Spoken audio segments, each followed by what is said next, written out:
The United Kingdom has been bracing itself for just this. The same kinds of blinding temperatures already afflicting continental Europe, now here too, and bringing with them plenty of woes. At Luton Airport outside London, flights were suspended when parts of the runway were reportedly softening. And many travellers hoping to ride the rails found their trains cancelled for fear the tracks might buckle in the heat. I managed to choose the worst day to go, the day on the heat wave. I've been here 5 minutes. I can feel the sweat coming on. I feel like I'm in a greenhouse right now. It's a rare thing on a sunny day in central London to find a free table outside for lunch.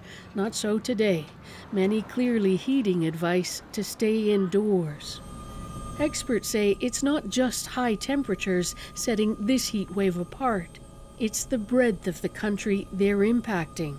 England's green and pleasant land, now tawny and parched. A record number of wildfires reported in both England and Wales. Climate scientist Nigel Arsenault. Our record temperature so far was 38.7 degrees a couple of years ago. We're going to exceed that. And the high temperatures will be occurring over a very large area. So it's an unprecedented event.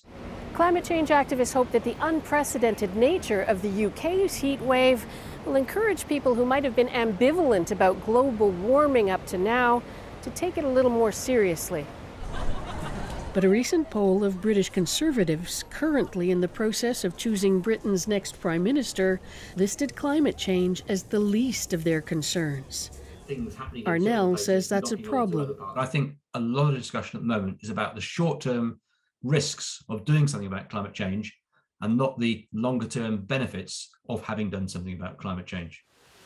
Temperatures tomorrow are set to be even higher. So, Margaret, what's your sense about whether the attention surrounding this heat wave is going to make climate change more of a campaign issue in that leadership contest?